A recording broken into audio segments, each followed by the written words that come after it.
Good evening. I do have another handout. I could get somebody to help me pass these out. That would be great.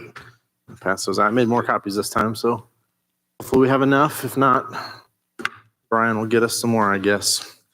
So, yeah, thank you guys all for coming back. And we're going to be on kind of recapping here at the beginning on what we talked about last week.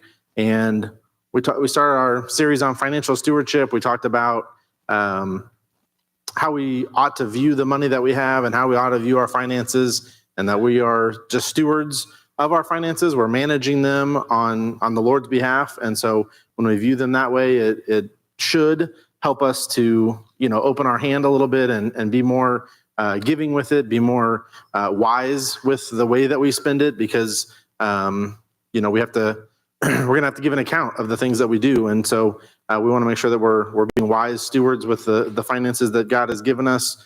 We talked about being intentional and the importance of that. We talked about the value that God places on finances and how it's mentioned over 800 times in the scriptures, and how that illustrates the fact that it is important to God. And so if it's important to God and he spends that much time talking about it, then maybe we should spend some time talking about it, and we should put a level of importance on it.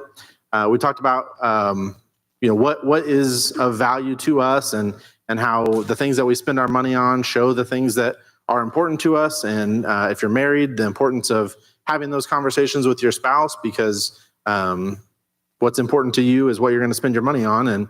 And so as a husband and wife, you should be working together to spend the money on things that are important to you, and how if you're married, the finances should be combined. Otherwise, it has a tendency to divide.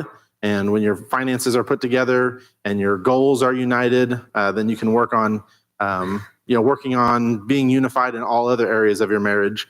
And so we talked about all of that. Thank you, Bob. And I gave you guys a couple of assignments. One of them was to start working on the budget for April. Don't worry if you didn't get very far or done with that at all. Tonight, we're going to talk a little bit more about some ways to help the budget. And then next week, we're really going to dive into how to put the budget together. So if you didn't get very far on that one, that's okay. The other one was just to go back and look at last month's transactions on your credit card or bank statement or whatever, and kind of review those and just see where you're at. We'll talk about it again next week when we get into actually how to do a budget, but knowing what you've spent money on and where you've been is helpful in projecting where you're going to go.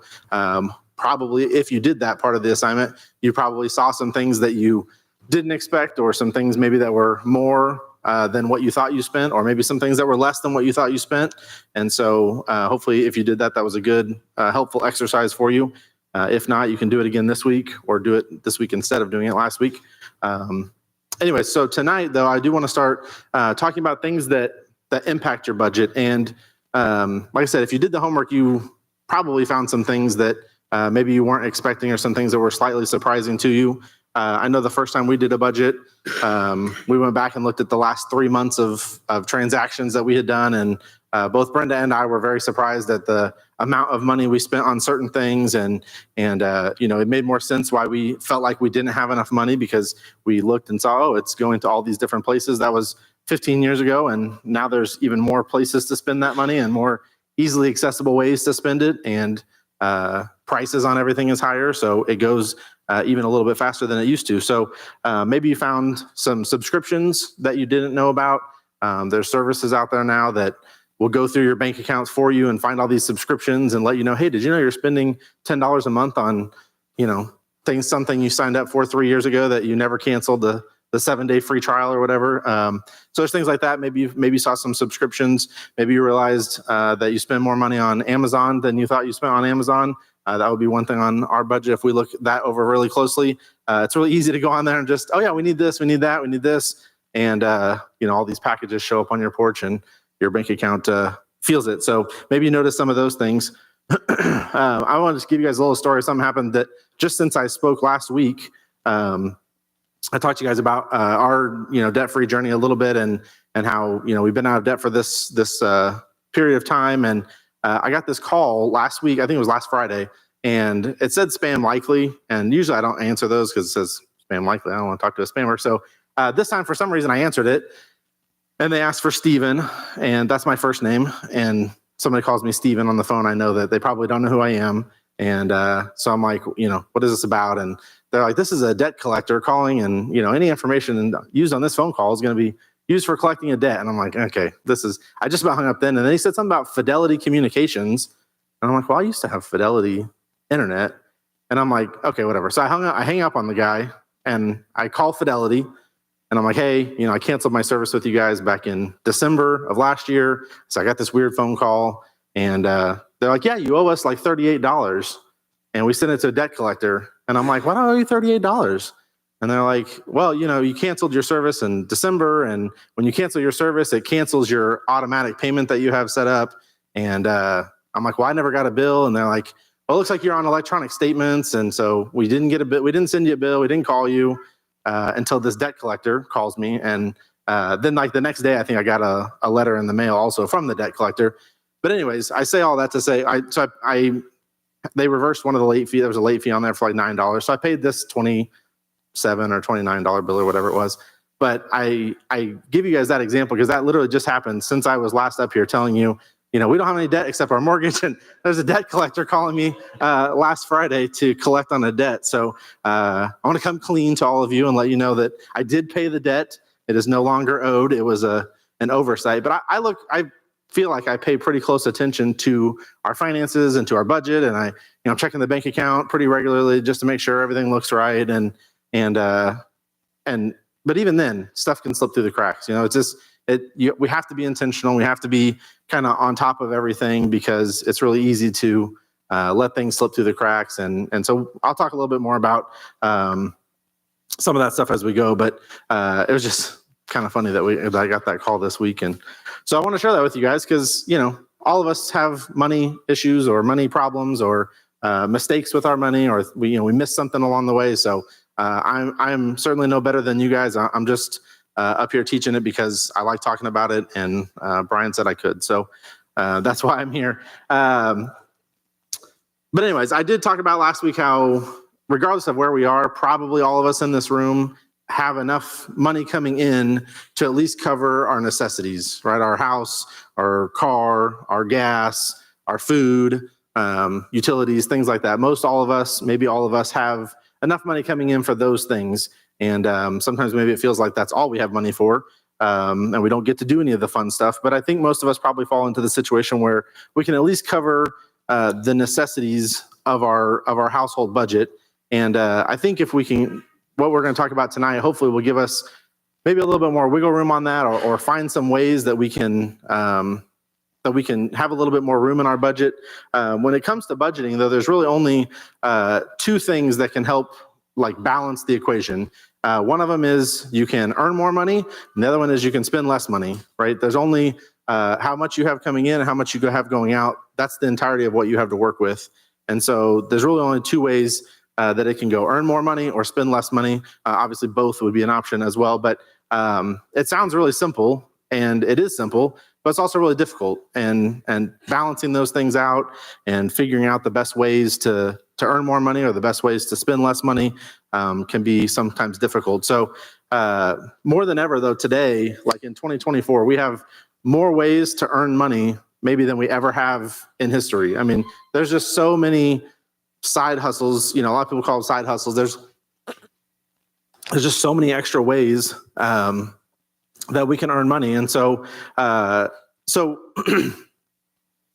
to spend a little bit of time talking about that, because I think sometimes we get maybe in a mindset where, I'm so strapped on my finances. I don't have enough money to do the things I want to do. I barely have enough money. Oh, there's more handouts right up here. I don't have enough money to do all the things I want to do. I feel like everything's so tight. It stresses me out to even think about it. And, the debt that we have, the expenses that we have, it's overwhelming. We can't make all of this work. And so one of, the best ways to fix that is to earn some additional income. And so there's so many opportunities for it. I've got a list on here. There's a QR code up here and on your handout it's just a link to an article that is up on Ramsey's website. I think it's 27 ways to maximize a side hustle or something like that. I forget the name of the exact article, but that QR code will take you there. So just a few things I wanted to kind of talk about a little bit. A promotion or a job change. So if you're kind of strapped and you're paycheck to paycheck, a job change may not be the best time for a job change if you're relying on those paychecks to come in. But maybe there's something else you can do at your current job to move up, or maybe you've been at your job long enough and now you can maybe go to a different company and doing kind of the same thing and get a promotion that way. Overtime at your current job is a really great way. I mean, you're getting time and a half if your job will offer it. Some jobs do, some jobs don't. But if you can get time and a half of your current pay and work a little bit extra, that's a great way to do it. There's so many different delivery services, Uber, Lyft. If you're wanting to drive people around, Instacart, Uber Eats, DoorDash, Grubhub. Amazon Flex is a fairly new one where you can deliver for Amazon. Use your own car. You drive out to their warehouse. You pick up a bunch of packages. They give you a route. You go drop off packages. That kind of thing is becoming so common. People are more and more than ever. People are interested in having things brought to them. So I'll tell you guys some stories throughout the night tonight of that. I've done Uber Eats on and off for the last 4 years. There's just so many. It just doesn't seem like there would be that many people that are interested in paying 2 or 3 times as much to get their food brought to them as they would to just go get it themselves. But it's never, I mean, as often as I want to do it, there's people that will pay for it. And so that's a good way to make some extra cash. Tutoring, giving lessons, if you're skilled at an instrument or you have some kind of, teaching background and you can offer some private lessons in that, that's a great way to make, I mean, some of those people are charging $40-50 an hour, meeting in people's homes or at their own home. You can sell things. All of us probably have junk around our house that we don't use anymore that maybe someone else could get some good out of. So selling some stuff that you have, maybe it's collections that you don't ever look at anymore, or you have too many of something. Babysitting, that's a fairly easy one. Dog walking, pet sitting. You see signs out all the time for, I'll come scoop the poop in your backyard for so many dollars per hour, or so many, dollars per yard or whatever. There's so many things around that. Cleaning houses, there's tons of opportunities for that. Mowing yards. Dave Ramsey always says that rich people are afraid of leaves. So get out there and, go clean up people's leaves. And, if they've got the money, they'll pay you to do it because they don't want to do it. So there's yard work to do. Obviously, we're getting into that season that's kind of fresh on our minds because the grass is starting to grow. Etsy, there's all kinds of online stores. You can, if you're creative or you like making things, there's all kinds of opportunities that, you can do that whenever you want from home. You can sell them online. If you're handy at all, there's people like me who are not handy that will hire you to come to our house and fix something that is probably really easy. You could just look up a YouTube video for it, but we don't really know how to do it or want to do it.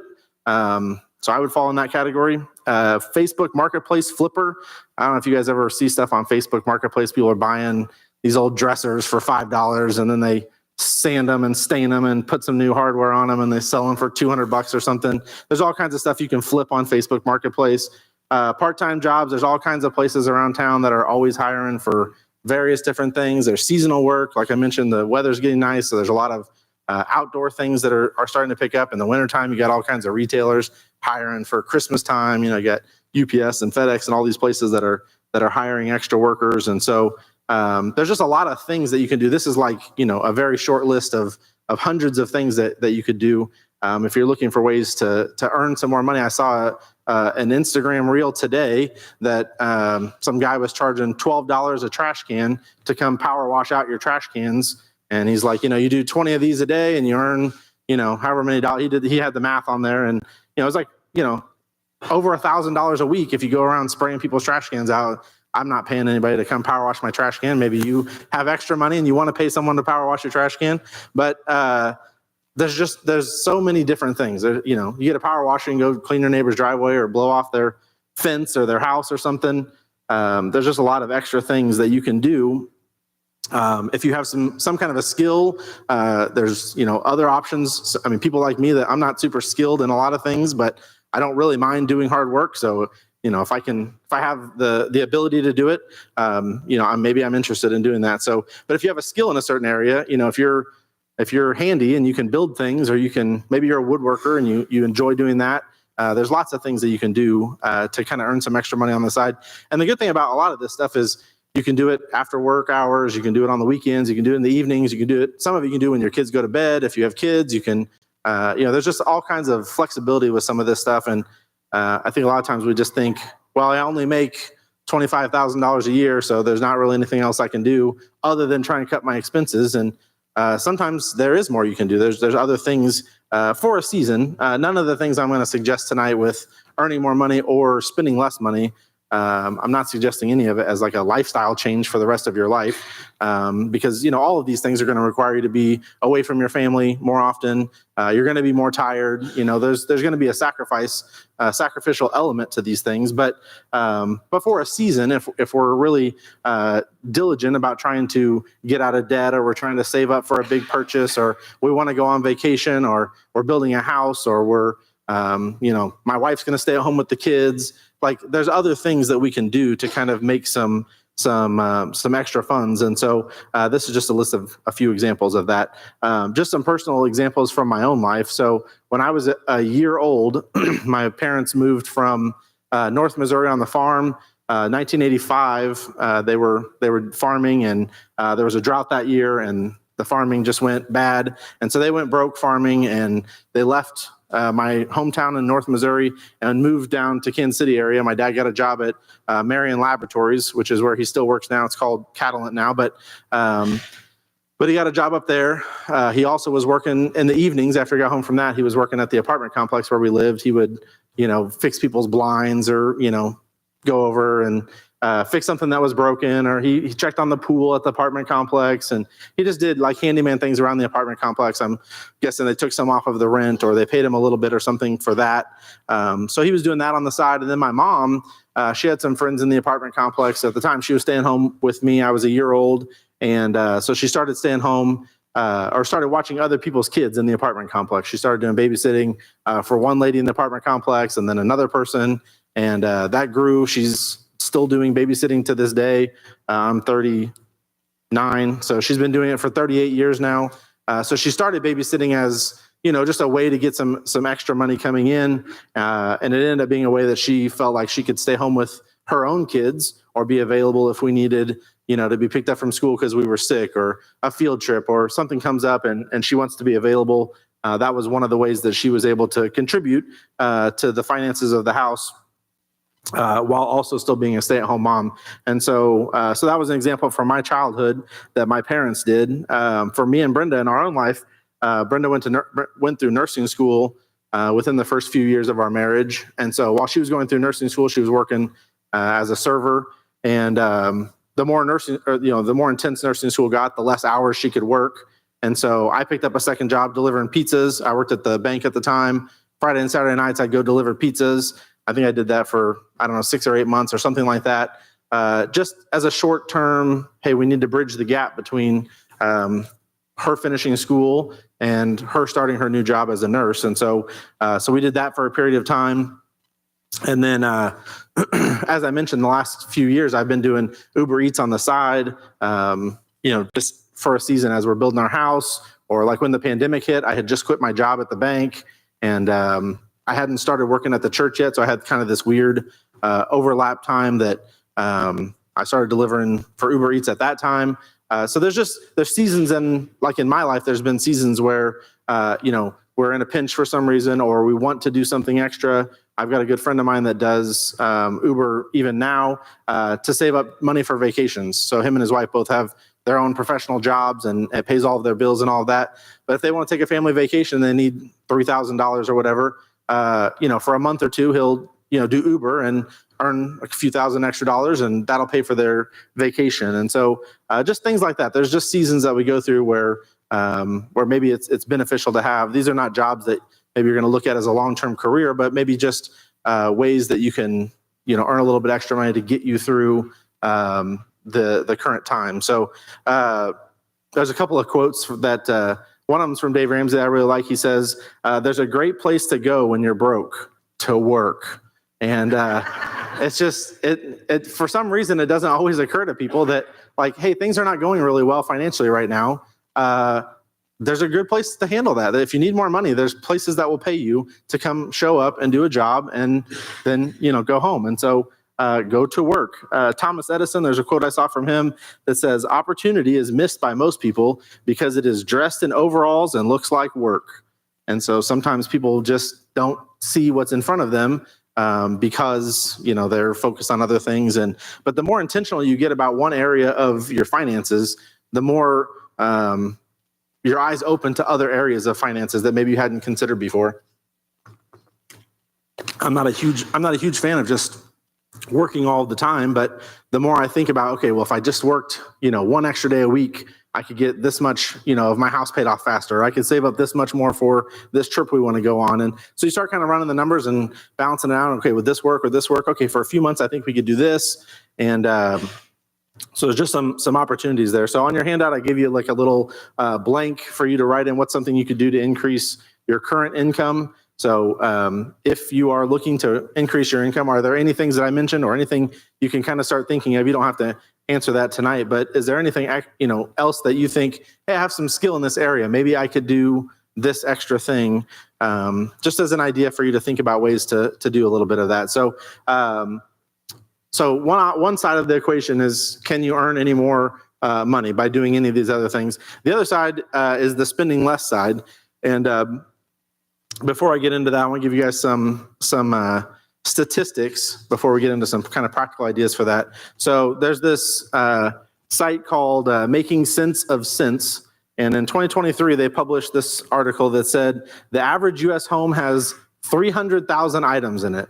Now, that includes every individual fork and spoon and pencil in your junk drawer and all of that stuff. So it sounds like a lot.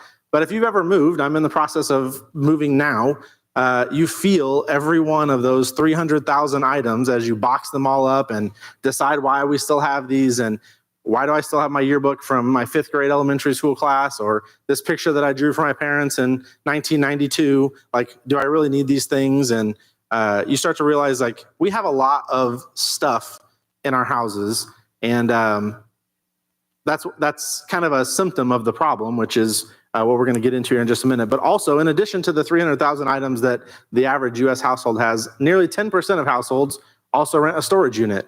The storage unit industry is like out of control. If you guys, every time something is being built, it seems like it's another storage facility somewhere. There's one by Sapp Brothers now. There's one that they just built in Peculiar on the highway. They are like all over the place because Americans have so much stuff. We want more and more things. Everything that we see someone else has, we want it. And then after we play with it for a few days, then we're tired of it. And then we don't want to throw it away because that seems like a waste. And we can't sell it anymore because now it's not worth anything. And part of it's broken, or, my kids threw it and now it's not working right or whatever.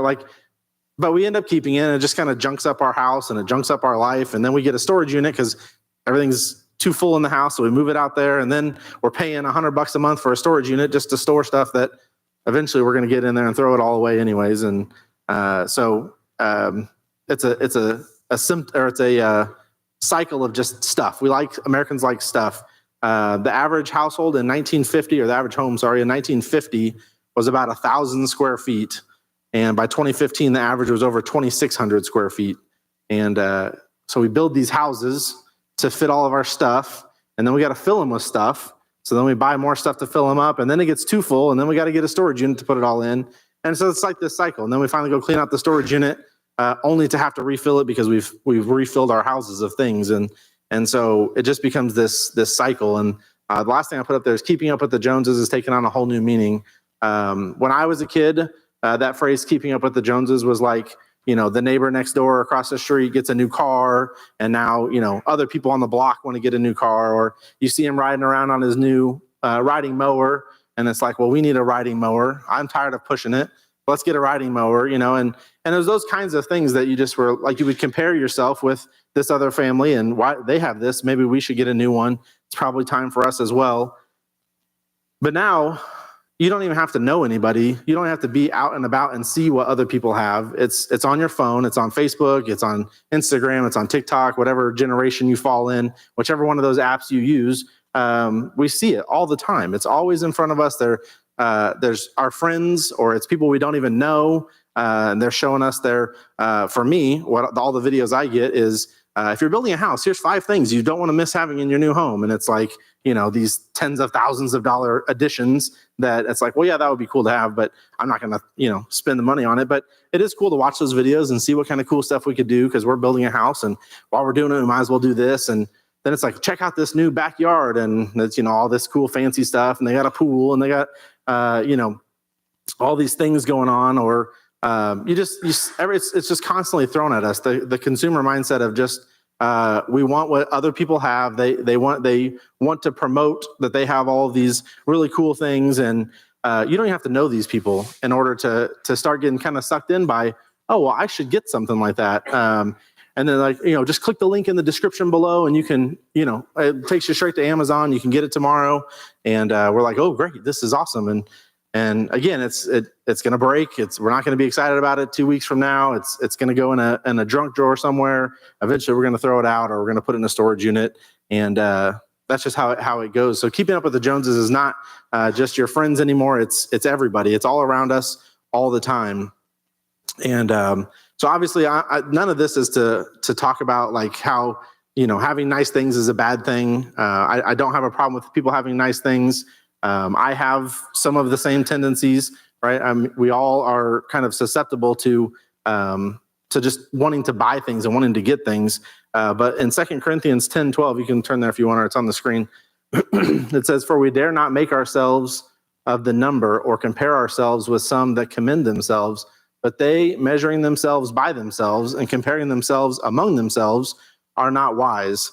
And so we do talk about that from time to time around here, that comparing ourselves with one another is unwise. And that really there's danger in that. There's another verse, if you go back to Exodus chapter 20, this is the 10 commandments. This is the 10th of the 10 commandments. And it says, "Thou shalt not covet thy neighbor's house. Thou shalt not covet thy neighbor's wife, nor his manservant, nor his maidservant, nor his ox, nor his ass, nor anything that is thy neighbor's." And it does get a little more complicated when your neighbors are posting stuff on Facebook or Instagram about all the cool stuff that they have. It's a little harder to not kind of want some of those things for ourselves. And again, it's not about the stuff, but we shouldn't be comparing ourselves with other people. And if you compare yourself with other people, that you're never going to be happy. It's never going to fulfill what you need. Hopefully in this church, we know that, Jesus Christ is the only one that will fulfill what we need. But sometimes it is easy to kind of get sucked into the idea that if I just had this one thing, I would really enjoy it and I would get a lot of value out of it. And maybe you would, maybe you wouldn't. But we tend to put a lot of value on things, and it really shouldn't be so much about the things. And there's dangers with comparing yourself. I don't know about you guys, but if in the past when I compare myself with somebody else, I either think, number one, oh, at least I'm not as bad as that person, right? And that's a really dangerous game to play. We are all sinners, right? For all have sinned and come short of the glory of God. There's tons of verses in the Bible reminding us to mind our pride and not compare ourselves thinking that we're better than somebody, or I would never fall into that trap, or I would never make that dumb of a purchase. I would never waste my money the way that person wastes it, right? That's one danger we can fall into. Or it could go the other way and think, why don't I just have what they have? It's not fair that they have what I don't have. I work hard. I do this. And so comparing ourselves with ourselves is never a good idea, because there's no fulfillment in it. And Rachel Cruz, that's Dave Ramsey's daughter. She's one of the personalities, talks on their show and stuff. She says the comparison is the thief of joy. And that's really true, that the more that we compare ourselves with other people or what they have that we don't have, it doesn't really feel good in the end of that, right? I mean, it always just feels like, like you never can quite get enough. And so it does steal your joy, and that we should be content with the things that we have. We should be, happy with where we are, and we should feel blessed that we live in the country that we live in. We should feel fortunate that we're in a church that preaches the word of God, that we have, family members that are healthy, all the things that we're blessed with. We tend to look beyond those things at the things that we don't have. And that is kind of our human nature. But there's a verse in Joshua chapter 24. I had this verse when I was a kid growing up. I had this verse hanging. My parents had it on a plaque in our house. And so I've seen this verse since I was a kid. It says, "And if it seem evil unto you to serve the Lord, choose you this day whom ye will serve, whether the gods which your fathers served that were on the other side of the flood, or the gods of the Amorites in whose land ye dwell. But as for me and my house, we will serve the Lord." And so that really is what it comes down to when it comes to comparing and trying to match what somebody else has. No two scenarios are the same, right? Some people make more than others. Some people make less than others. Some people have more debt than others. Some people have less. Like, there's no apples to apples comparison that we can make anyways. But that's not the things that we see when we see things online. We don't see like the debt that's piling up to keep this lifestyle up so they can promote it as if they are doing so great, right? We see people on vacations when they post it on social media. Well, they're not on vacation all the time. I also go on vacations from time to time. But when we look at it, we're like, man, I wish I was there. I wish I was in that place. I wish I could go on a trip like that. And then we do go on a trip like that and we forget all about that, right? We just only want to see or only want to think about how unfair it is maybe when we see other people having it. So there's just some danger in comparing ourselves. And so, we need to be thinking about that and be mindful of that as we talk about ways to cut costs, because it does get very difficult to cut costs if our focus is on what other people have and not on what Joshua 24 says, which is, I'm going to serve the Lord. I don't know about other people's house. I don't know the way that other people do their finances, but for me and my house, for me and my wife, I would like for my finances to honor and glorify the Lord. And so I'm going to be as good of a steward as I can of those things. I'm going to buy some nice things that I want. I'm not saying I only buy needs, but I'm going to take care of my kids. I'm going to take care of my wife. We're going to take care of our house. And if we have money left over, then we're going to do some fun stuff with it.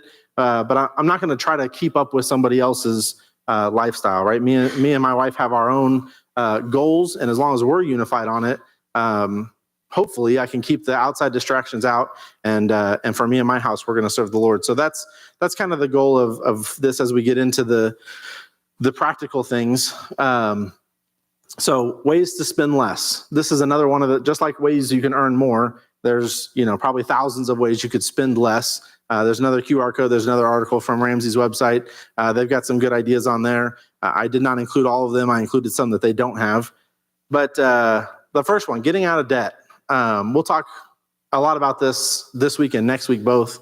We'll focus more on it next week than this week. But if you were to just sit down and look at where you spent your money, if you did that exercise and you kind of tracked, okay, this is where I spent all my money, probably a decent chunk of your income went to debt of some kind. We talked last week about how the average car payment in the U.S. is around $650 a month right now.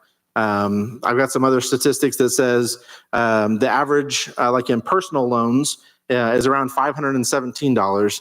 Average student loan payment is around $307 a month. The average credit card payment is around $272 a month. And then they had a miscellaneous debt. So that could be debt to family members. It could be payday loans. I don't know. It's all kinds of other debt. Averages around $275.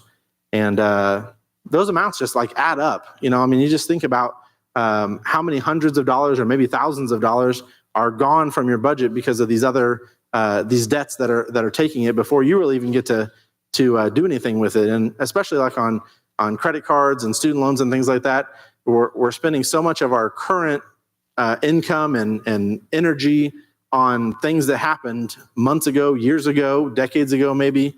And so getting out of debt is a huge way that we can cut expenses out of our budget.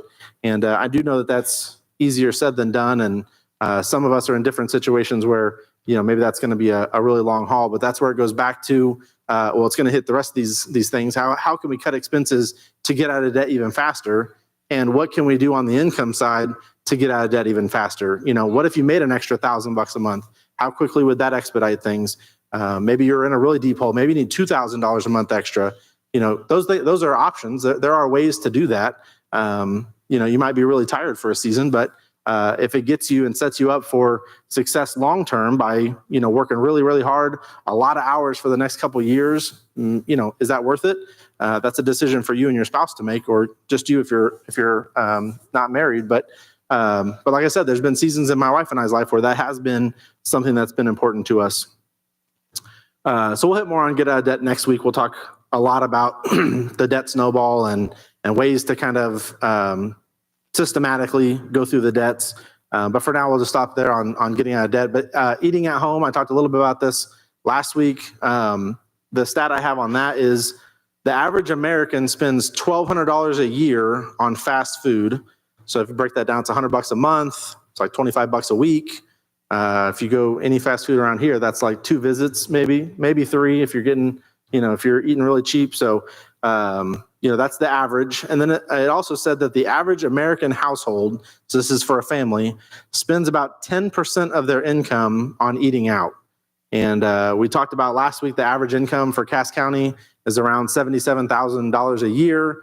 So that'd be about $7,700 a year on eating out. Now that's fast food, that's, dine-in restaurants, all of that combined. But that's a lot of money, right? I mean, that's $600 a month, $650 a month. If you've got kids and you take them out to a restaurant, it can get really pricey really fast. So, there's some accuracy in those numbers. Even if you did after taxes come out on a $77,000 income, that's about $5,800 a year, or sorry, $58,000 a year. 10% of that's around $6,000 a year. So that's about $500 a month on eating out. That's the average. Now, again, we're not comparing ourselves with ourselves, but if the average family is spending $500 a month on eating out, if they were to cut that out completely, that's an extra $500 that could go towards debt or saving for a trip or paying off, their house or whatever. There's other things we could do with that money. So there's some extra money in there. Look for unused subscriptions. I don't know how many subscriptions you guys have, but Netflix, Amazon Prime, Hulu, YouTube TV, gym memberships, Audible, Apple Music, Spotify, like there's just so many of them, right? There's just tons and tons and tons of them that you can get set up on this monthly reoccurring bill that sometimes we forget about or we're not even using. I mean, how often do you actually go on to Netflix or Disney Plus or whatever the thing is? And if you're spending too much time on there, maybe you go back to the earn more side of things and you can work and earn a little bit more money and stop spending so much time on those things. So there's areas there that we could maybe cut out on memberships. Look for free or cheap family or date outings. So there's a lot of things that a quick Google on free or cheap things to do in Kansas City or in Harrisonville or wherever. You can get a good list of stuff. You can go out and do all kinds of things that are free or cheap. My wife and I like to go on a date night every once in a while. Sometimes that's let's go sit down at a semi-nice restaurant. Let's go out and do something. We'll go to Topgolf or go do some kind of fun activity. But you could drop a couple $100 pretty easy on a night like that, especially if you have to pay for somebody to watch your kids. It can get really expensive to go out on a date. So maybe instead of going out on a date like that, you ship the kids off to grandma's house and you have a movie night at home and you eat at home and you go to a park or you do something else. There's free things that you can do. And they're maybe not, if you're dating somebody, it's maybe not as fun and exciting to take them to a park because you're trying to save money. But if you're married and you're unified on your goals and you both know like this is a sacrifice that we're willing to make for the time being, I still want to spend time with you. Let's go out and do something together. But you don't have to spend money to impress the person. You're already married and both of you guys have the same goals. And so, that would be an option. Brenda and I, from time to time, have gone on a Uber Eats date. And so I'll sign up, I'll sign into Uber Eats and she'll come with me and we'll drive around for like 5 or 6 hours, delivering food, talking, spending time together, making money together. She can help hold the drinks so they don't spill. I got somebody to talk to in the car. We listen to music, we listen to podcasts, whatever. And then at some point, when we're both hungry, we just pause the app. We don't want any more orders. We go sit down at a restaurant for an hour and eat and talk there and have our own date, get back in the car, do it a little bit longer. And we might make a couple $100 that night, spend, $50 or $75 on a good meal. And so we're ahead for the night. So that's a date night that we've done, 5 or 6 times over the last couple of years. It's a way that, we can spend time together. We can have a date. But we're making more money than we're spending. So there's lots of like creative ways you can do this. If you take advantage of some of those other, you're going to babysit somebody's kids for an evening, to try and make some money so they can go on a date. Well, you and your spouse can still have that time together. Now, depending on the kids, it may not be super easy to have time to like talk, if these kids are crazy and wild and stuff. But, if you're dog sitting or if you're going to walk somebody's dog, take your spouse with you, go for a walk with the dogs, and you can earn some money while you're on a date that way. So there's lots of things you can do with that. There's family ideas for that as well. Coupons, I will be upfront and honest with you. I'm not a big coupon person. I don't like the awkwardness of the interaction of trying to use a coupon. But from time to time, there are, really good options that you can save some money that way. I had an oil change in December out at the Kia dealership in Lee Summit. I went out there. They're checking my car in, and there's this big TV screen behind the guy, and it's scrolling with all the new cars on it and all this stuff. But one of the screens that it slides by is like, get $25 off your service today or something like that. So I go and I sit down in the waiting room. They change the oil. I come back, tells me whatever the total was, and I'm like, hey, what's the deal with that $25 off thing on the screen? And he's like, what is it? And I'm like, I don't know, just watch. It'll scroll back around. And he's like, I haven't even seen it. Let me go ask. And so he goes and asks, and he comes back and just takes $25 off the oil change. He's like, yeah, it's just a deal we have going on, I guess. I didn't even know about it. There's no minimum or whatever. So he just took $25 off the bill. Just things like that. There's just opportunities to, save a little bit of money here and there. If you're more like really into it, have you guys seen those like extreme couponing shows? Some people go like way crazy with it, and they get like a basket full of groceries for like $4 or something because they check out all these deals on all these coupons. I'm not that crazy about it, but there are some options out there for sign up for these like rewards programs, and you get a free meal on your birthday at some of these places. I don't know, just look for opportunities to cut costs on the things that maybe you're doing already.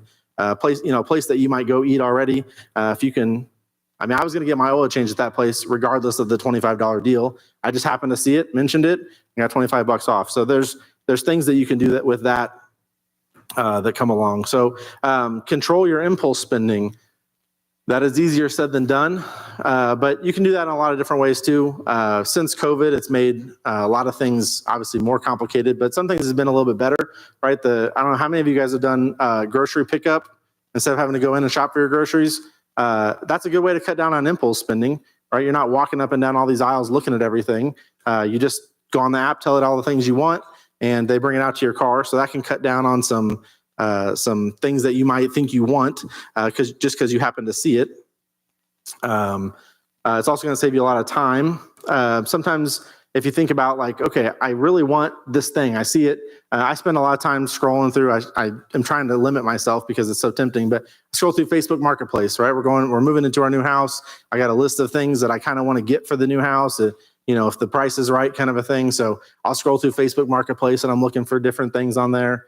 And I'll see something and I'll take it to Brenda and I'm like, hey, what do you think about this, whatever, mower or something I see on there? And she's like, well, I think we need to do this other thing first. I'm like, you're right. I shouldn't even be looking at this stuff. I don't know why I'm looking at it. But I see it and I kind of want it, But if I wait like a day or two, then I don't even, it's somebody else buys it. I don't see it on there anymore. I don't even think I need it anymore. Just kind of in that moment, I'm just kind of in this mode like, yeah, I need to get this one thing. If I don't buy this one, I'm never going to find a deal this good again, or I'm never going to find this exact model of one that I want, or it's the right color, or it's the right whatever. And if I don't buy this one, I'm going to miss out.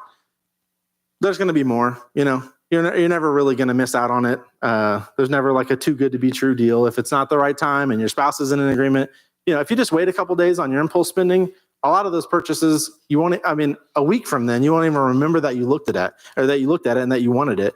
And so, giving yourself like a cool down period of some kind will help with impulse spending, especially on bigger items.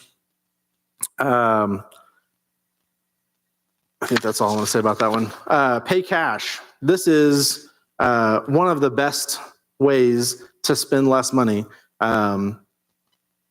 There's this whole idea behind the way that we spend money and the way that we even just like going to the grocery store 20 years ago.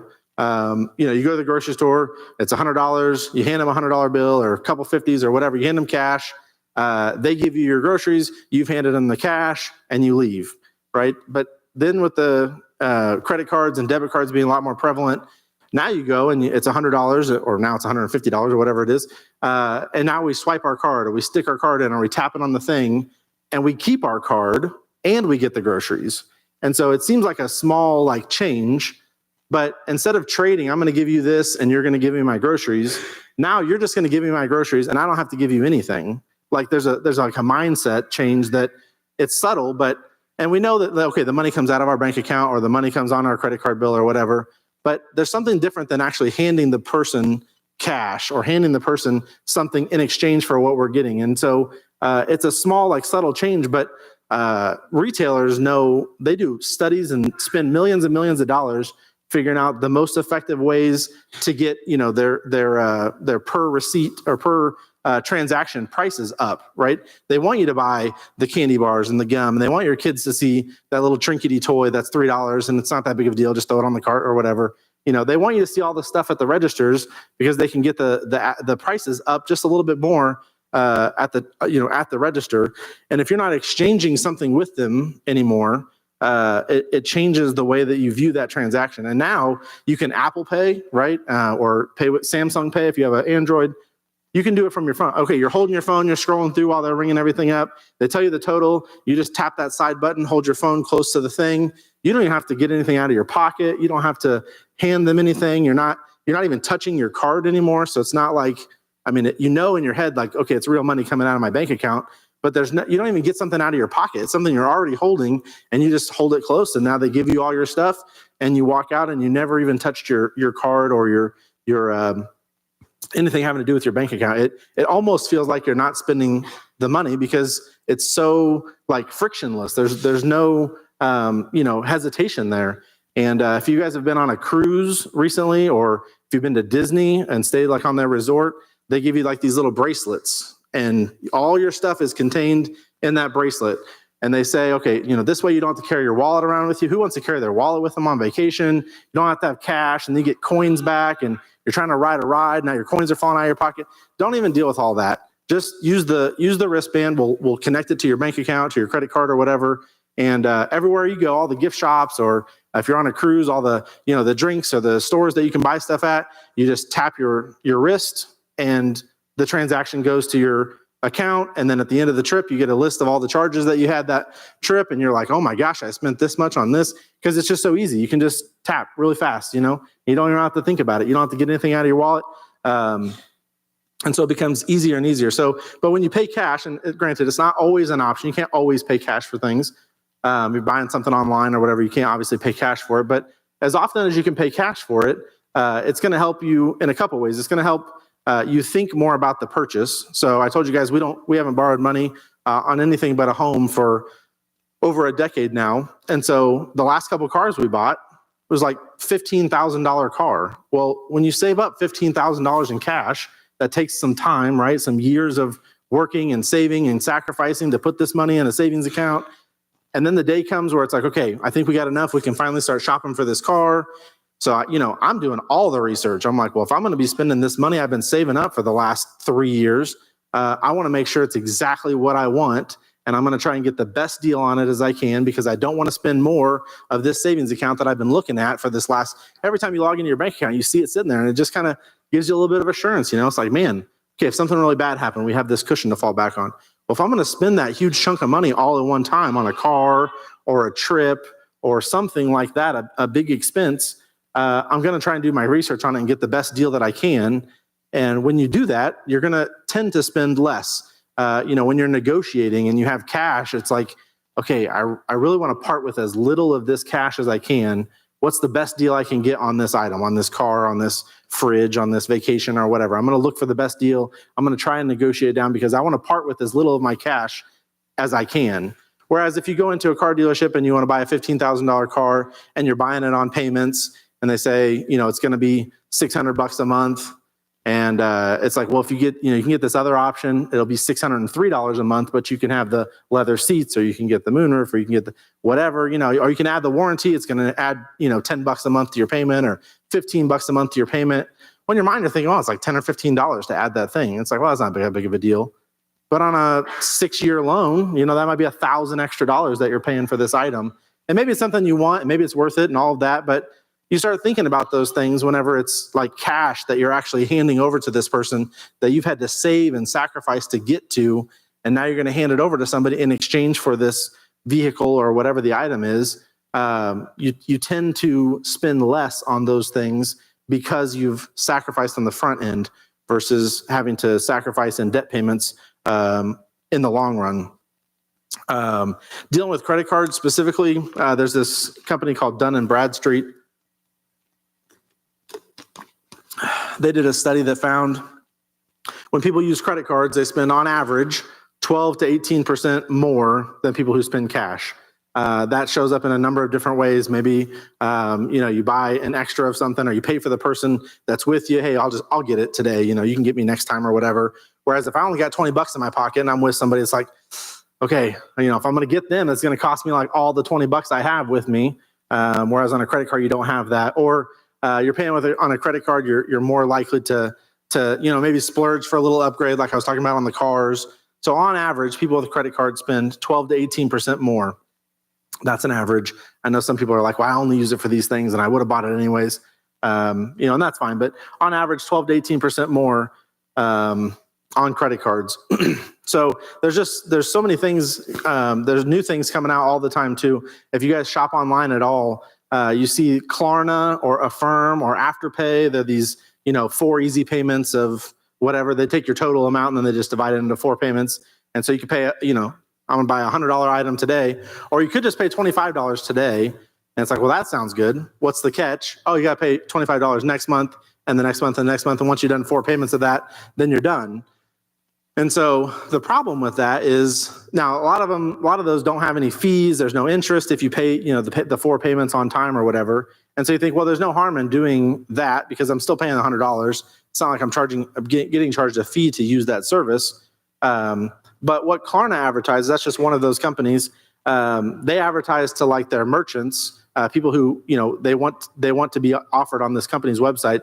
They say if you use our service, on average, customers will spend 45% more if you offer Klarna versus if you don't. And so that's kind of their pitch to get included on these companies' websites as a payment option. Because if you look at it, okay, I know I'm going to spend $100 on this thing I'm buying today. And then you get to the checkout and it's like, oh, it's only $25. I should get 2 of them. I'll get one for my wife and one for me.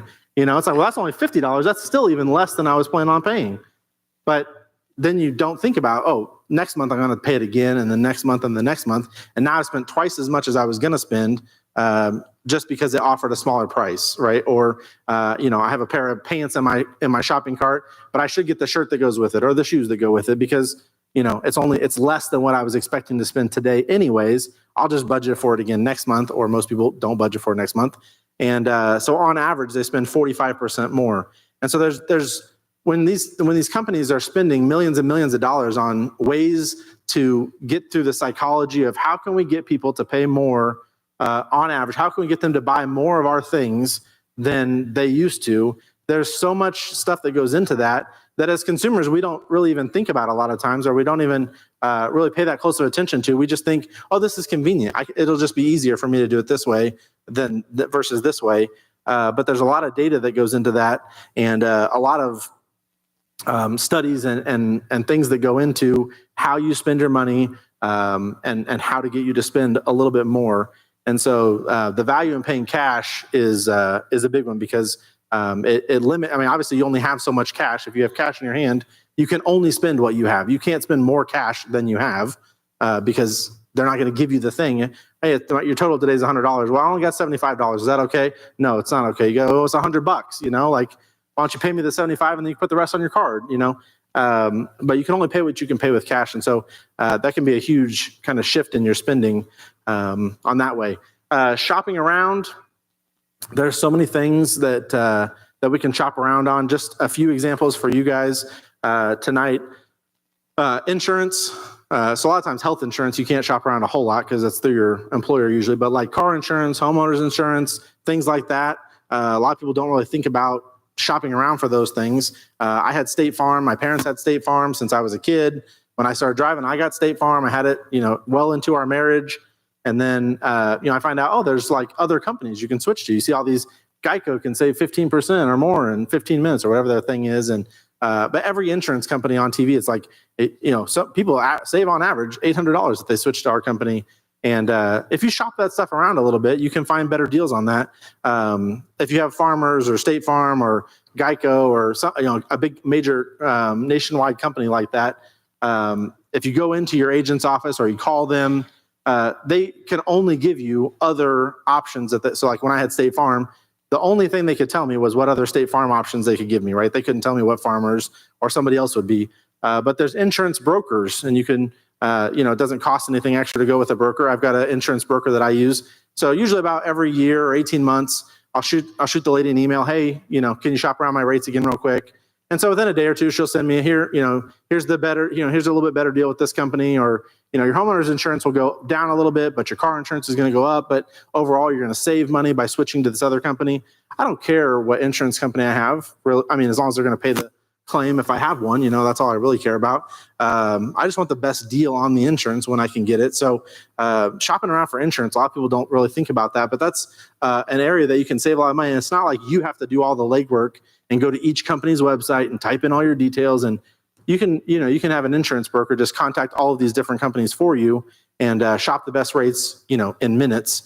And so that's a big one with insurance.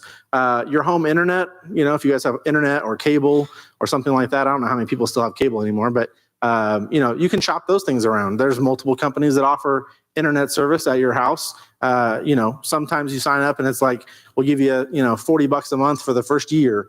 And it's like, well, that sounds great. And then a year later, it's $80 a month. And it's like, well, that wasn't what I was expecting. Maybe I should shop this around. But oftentimes we don't. We just kind of stick with what we have because it works and we don't have any problems with it. So shopping those kinds of things around. Your cell phone, you can shop around cell phone. That's a little more complicated to switch. But, if it's time to get a new phone anyways, what kind of deals are out there? Does anybody have a promotion going on that I can save monthly and still have good coverage? Credit card interest rates. Some credit card companies, if you have, debt with them and you've been with them for a while, you can just call them and say, hey, do you have any promotional rates going on? You can lower my interest rate on my credit card balance. If it lowers it a couple percent and you owe, $5 or $10,000 on it, that could be a few $100s a year you could save by asking if they can lower your interest rate. Sometimes they'll say no. Medical bills, you can negotiate medical bills. A lot of people don't know that they can do that. It's not always easy if you have insurance, and it can get complicated, but there's some options for that. Contact the hospital or the doctor's office and say, listen, I know I owe you this money. It wasn't something I expected. It was a medical emergency. I don't have the money saved up for this. I'd rather not pay on this for the next 5 years. Is there any kind of a deal we can cut? And if I pay you cash today or in 30 days, and then you go get one of those extra jobs and you work hard for 30 days and, you get a couple $1,000 and you get it out of your life. So things like that, you can shop those things around or ask for discounts, things like that to help you save some money. Put a spending freeze on your budget. This would be a very temporary thing, but maybe for a season, you and your spouse or you, if you're solo, you say, okay, for the next 30 days, I'm just not going to buy anything unless it's a necessity. And just see if you can make it through 30 days without, eating out, buying something online, paying for some random thing that comes up at your kid's school that you weren't expecting, whatever. Like, can you make it through 30 days of just not spending anything extra? And maybe you could save a few $100s, maybe $1,000 that way. If you just said, for 30 days, we're not doing anything. We're going to be at home, or we're going to be at work, or we're going to be at church, or we're going to be at family's house. We're not eating out. We're not buying anything more than the necessary groceries. We're not going to go to the movies. We're not going to do these things for 30 days, and just see how much of a difference that might make in the budget. And so again, that QR code will give you a list of even more things you can do. Those are just some ideas of things, but it is interesting though, the more like you try to be intentional about one aspect of what you're doing, like, if you just have this financial goal that you're really determined to hit, you start getting like really creative with other things that you can do. What if we did this and we earned a little bit more money over here? What if you got a part-time job and started working a little bit? And what if we didn't spend anything extra for 30 days? And what if we cut this expense? And what if we got rid of our Netflix subscription? Or, what if we did these things? Maybe combine a bunch of these things together and think like what a difference a month or 3 months or 6 months might make if you kind of combine some of these ideas. And those are just, some ideas of things you can do. But those are really only two things. If you're trying to make a dramatic change in your finances, it's really only two sides of the equation.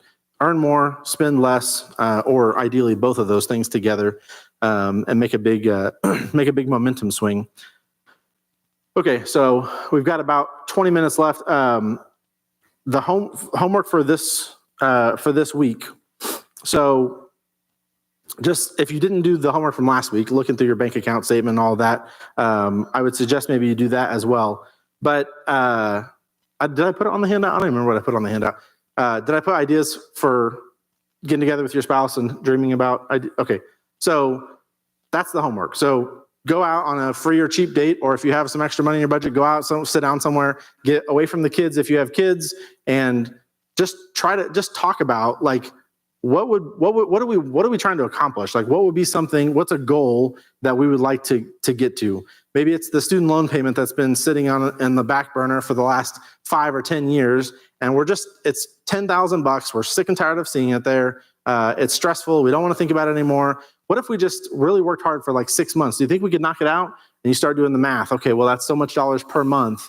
And, or let's say it's 10,000 in 10 months. It's $1,000 a month. Okay, well, if we can earn an extra $1,000 a month, that'll clear it up in 10 months. What if we could earn 1,000 and we could cut our expenses by $500? Well, now we're going to speed it up even faster, get it done in 8 months instead. Start like just dreaming about and thinking about like, what would it be like if 6 months from now, we had a $10,000 swing in our finances. Either we had a bunch of money in savings, or we paid off this big debt, or we sold the car. Maybe we get rid of a car because the payment is so high, and we just get something, that's not really nice, that's junky, that will just get us to and from work. And what if we did that? And that would alleviate this huge car payment in our life and give us a little bit of peace. Or maybe it's more fun. So those are kind of like bummer ideas, of fun things to talk to your spouse about, is how do we sell our cars and stuff. Maybe it's like, okay, next summer in 2025, we want to go to Mexico, or we want to go on a mission trip to the DR, or we want to go to, I'm tentatively planning a trip to Hungary, hopefully end of this year, early next year. I'm waiting on Kale to get back to me, a mission trip to Hungary. So maybe that would be something you would want to go on. Well, that's probably going to be a $3,000 trip. I don't know exactly what the cost will be when we go, but in the next year, I want to take this mission trip. Okay, well, we need $3,000. How are we going to do that? Well, if we did it over 6 months, that'd be $500. Yeah, $500 a month that we'd have to save. We did over, so many months. Do the math. Figure out what it would cost you to get that thing. Maybe you want to buy something for your house. You want to buy something fun for your house. Think about what that's going to cost and figure out how we're going to get there. And you'd be surprised at how creative you can get, and how God will just kind of bless those things. It just seems like, if you have a plan and you're being intentional about something, then I'm not saying that, money's just going to fall from nowhere, but it seems like somehow God just kind of always shows up in those times. And it's like, oh, hey, look, somebody's doing something good, and they're paying attention, and they're trying to be intentional, and, they're doing it for my glory. They're trying to be a good steward of the finances that I'm giving them. I'll just kick a little extra to them. Maybe you get a bonus at work that you weren't expecting, or maybe you get a raise you weren't expecting, or maybe the side job that you get, business explodes, and like now you're really busy and you're making all kinds of money doing that. I don't know what it is, but it just seems like in the past when I've tried to be intentional about those things, it's just like God just kind of blesses a little bit, and so maybe that would happen in your life as well. But just kind of think about something that you guys would like to, a goal that you'd like to work to together. Maybe it's like, okay, we're living paycheck to paycheck. Things are really tight. But if I could, I would really like to switch jobs and do this other thing that I've thought about for a really long time, but I've never been able to do because we've never been in a financial place where I felt like I could switch and kind of take a little bit of a risk on, because we have this debt out here. But if we had that debt knocked out, or if we had $10,000 or $5,000 in our savings account, I'd feel really comfortable about switching to this new job. And I really think I could probably make more money doing that in the long run, but I really just want to try it out. It's something I've thought about for a long time, or I want to start this business, or I want to do this thing. And, maybe that's like a goal that you would want to work towards. Okay, well, how do we do that? Like, what's that going to take? Let's think about, how can we insulate ourselves from that turning into a nightmare, and help that be like a blessing? Maybe you could do that, and maybe you would make more money doing that and have more time at home, and it would be a better work-life balance, and you enjoy it and something you're passionate about. Maybe it would work out, but you've never felt like you could make that decision because there's just too much debt going on. We're paycheck to paycheck. And if I miss one paycheck, it's going to ruin everything that we're working towards. And so we'll just save up a couple paychecks worth of an income and then make the change. Maybe it's something like that. So just, it doesn't have to be this week necessarily, but sometime, when you and your spouse get a chance to sit down, just think about and dream about like, what things would we do if we could do whatever we wanted? If we could make these things happen, and then just back your way into it. How would that work? How would we make that happen? And so just having that financial freedom allows us just a lot of leeway when it comes to finances. So next week, we're going to talk about more deeply about how to build our budget. So like, we'll kind of go through line by line. I'm not going to hopefully be really boring with it. I'll try and, kind of go through quickly. But if you're actually trying to build a budget, what does that look like? We'll kind of build a sample one on the screen. We'll talk about getting out of debt. So we'll talk about the debt snowball, how to live life without debt products like credit cards, car loans, student loans, a credit score. A lot of people, like when I talk about or think about not having credit cards or not borrowing money for things, well, isn't that going to mess up your credit score? Those kinds of questions. So we'll talk about all of that kind of stuff next week. But for tonight, before we wrap up, does anybody have any questions? Last week, that seemed to be a popular thing to ask questions. So if anybody has any questions, I can help or answer those. Or if not, we can. Bob, you got one? What do you think about we should budget our tithe? Our time? Tithe. Or a tithe. What do you mean by budget your tithe? We should have our tithe incorporated into our budget. For sure. That should be the top line. How about a tithe to yourself as well? Like as a form of saving, you mean? Yeah, I think that's a great idea. The budget form that I have, I think I had one last week for everybody. But that budget form, well, at least for me, whenever I do my budget, it's, at the very top is the income for that month. Well, actually, I guess I can get into now. The way we do our budget. So like about, I don't know, 12 or 13 years ago, Britton and I were making like $3,000 a month, something like that, $2,500, $3,000. I don't remember exactly what it was, but it was something like that. And we got a tax return that year, and we were just kind of getting into budgeting. And we're trying to figure out, okay, how do you budget? What if more of your payments are due at the beginning of the month and you haven't got all your paychecks yet? Like, how do you budget all that out over the course of a month? And we're really trying to figure out, like, logistically what the best way to work that in was. And we made whatever it was, $2,500, $3,000 a month at the time. And that year, our tax return was like exactly what we made in a month on average. And like, she was a server and I worked on commission. So our budget, our income fluctuated from month to month a decent amount. And so but that tax return came in and it was like exactly what we made on an average month. And so we said, okay, this year for this tax return, what if we just leave that sitting in our checking account? So we're 1 month ahead on our budgeting. So now we don't have to guess, okay, what's my paycheck this week going to be? Because we're a whole month ahead. And so I'll talk a little bit more about that when we do the budgeting next week. But we've been a month ahead on our income, on our budget for like, I don't know, 12 years or something like that, because we did that one time with our tax return. And so that helps a lot. So when I sit down and do my budget, I put all the income that I made in February, and then I'm going to spend that money in March, basically. And so for me, I list all the income at the top. And then, I start going through the list of things. Okay, tithe, we got to do 10% of that, subtract that out. And then savings, subtract out the savings. And, I got my rent or mortgage, and I got my utilities, and so you do kind of in order of needs. And then you get down to, okay, how much money do I have left down here? And I can do some wants and stuff. But I definitely do think that savings, like if you're calling it a tithe to yourself, savings is obviously super important.